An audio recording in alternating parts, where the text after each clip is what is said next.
Uh, my hair is kind of a little bit of a mess, but what are you gonna do? I haven't had my hair cut in wow, like a really long time. Actually, I don't even remember. First off, guys, hope you enjoyed your winter break. Hope it was somewhat relaxing. Hope it was a little bit less stressful. I know, like, around the holiday time, it can be either the most relaxed you've ever been or the most stressed out you've ever been. Just depends on the year. Hope you kept it, low key and all good and healthy, happy, all that good shit, whatever. So I know this video was supposed to be out a long time ago, but when you get out of a routine, it's kind of really hard to get back in. When you're going through a system, you're motivated, the gears are turning, it's almost like second habit, you know, you're not even really thinking about it, you're just doing it. And once you break that routine, it's really hard to get those gears turning again. But this is me trying to get those gears turning again, uploading, documenting, all that good stuff. I want to try to upload once again on a regular basis. I do kind of miss uploading pretty much every day. That was a lot of fun. It was a little fun to just take a break from normal life and actually, do something creative, if you want to call it that. So originally I was gonna document the recovery step by step by step, but there was really nothing to talk about.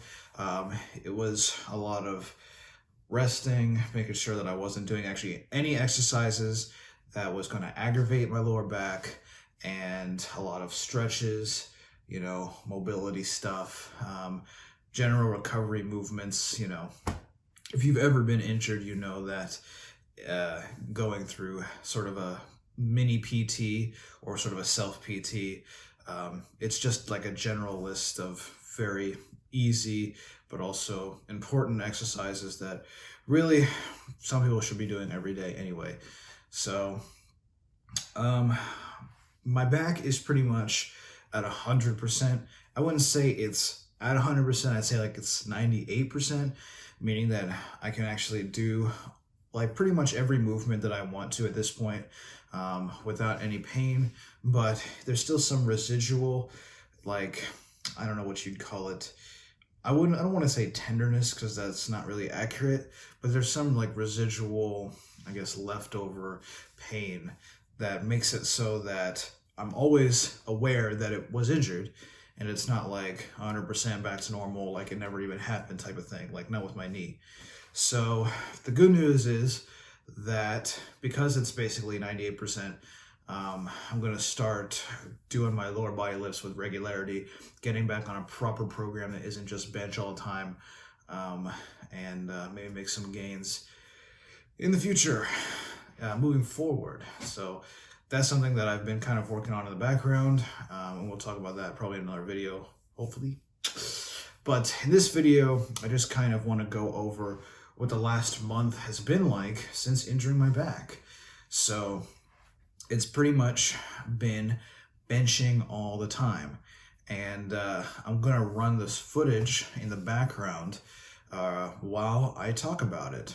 So basically what I've been doing is I've set up a 3 times per week bench press routine using DUP and linear progression. That's right, linear progression essentially. So basically I'm benching 3 times per week, which is the most I've ever benched ever in a training week. I wouldn't call it high frequency per se, because I know people who bench 4, 5, even 6 days per week.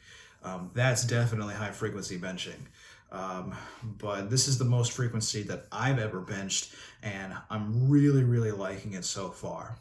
So the way the program is set up is basically the first day is you do 8s, the second day you do 6s, and the third day you do 4s. And each day is just 2 sets, followed by a third set, which is an AMRAP. And originally I had done all my AMRAPs touch and go for the first couple of weeks. But I think in week 2, I decided to switch over to pause AMRAPs for various reasons, which I'll get to in just a second. But we're going to talk about day one here. These are my notes. This was 210 pounds, and I got a 12 rep AMRAP. I was actually surprised at how low that was, given that I had gotten, I think, 14 reps with this during the summer. But I attribute that more to, at this point in time, the back injury wasn't really as good as it is now.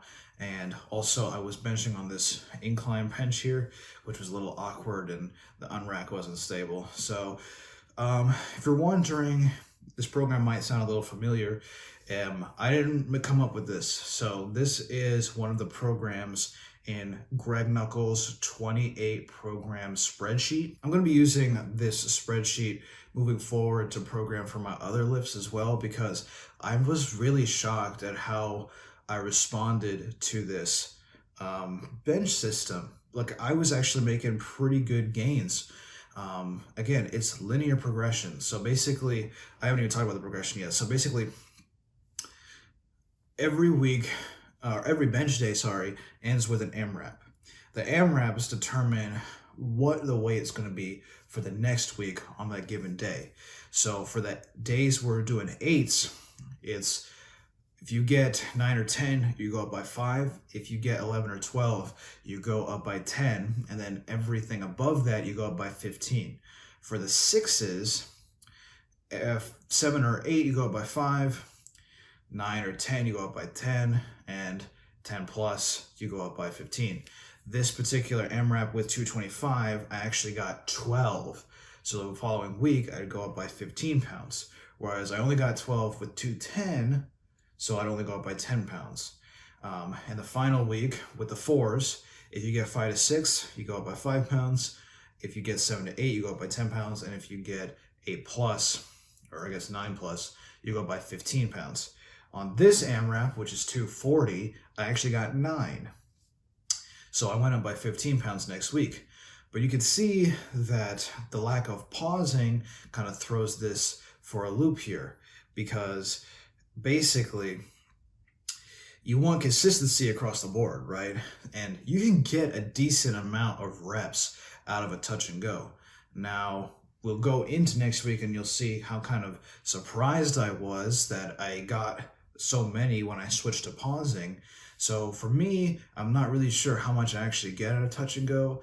I know some people who get like 20 pounds out of touch and go.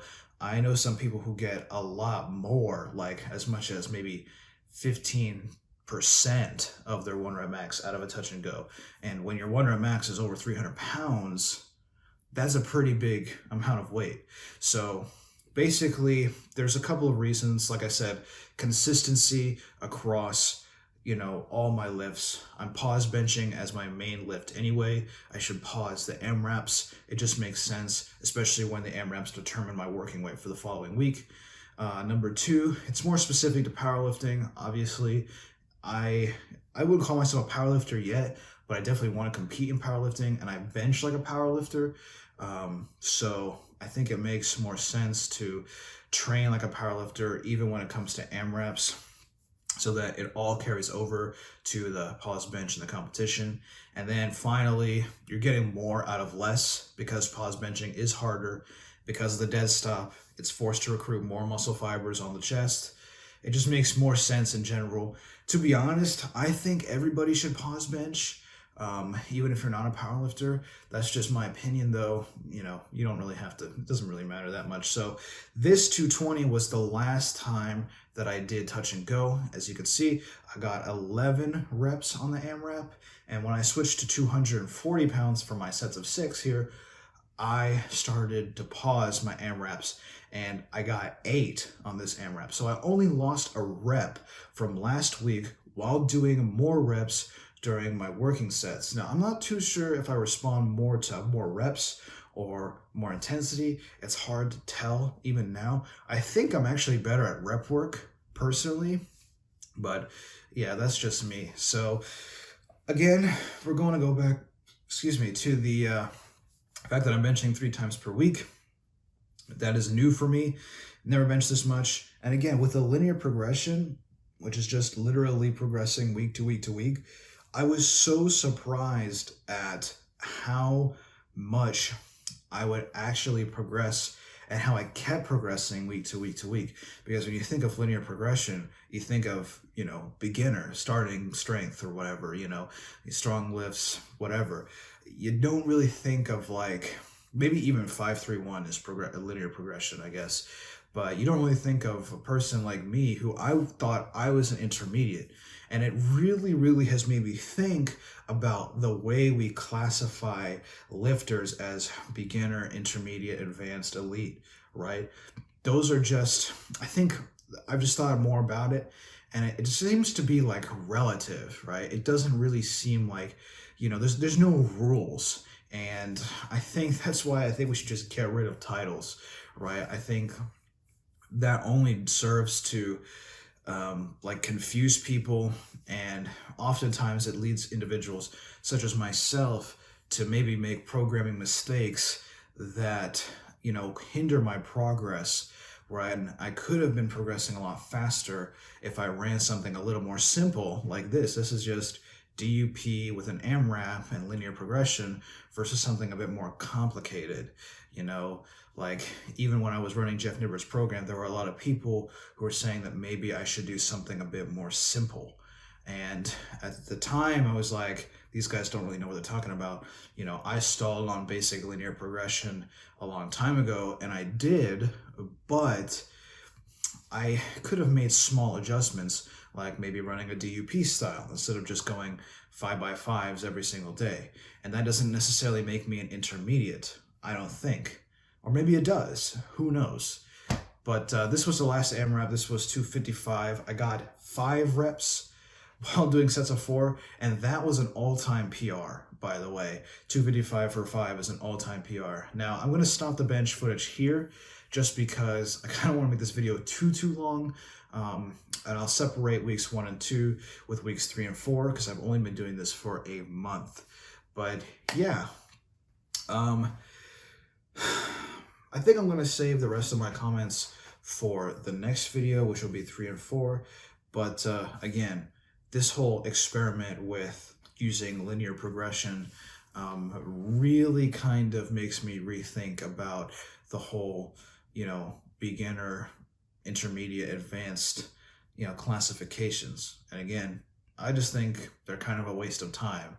And maybe my rule going forward should be, I should do like the simplest thing that continues to work, that gets me progress the fastest. Because the second I start throwing in complicated stuff, I might be leaving gains on the table. And that is something that I absolutely don't want to do. So I'll talk about that more in the next video. It's kind of good to be back. Hope you guys are doing well. And I'm looking forward to 2021 to seeing, you know, just what we achieve. So I'll see you in the next one.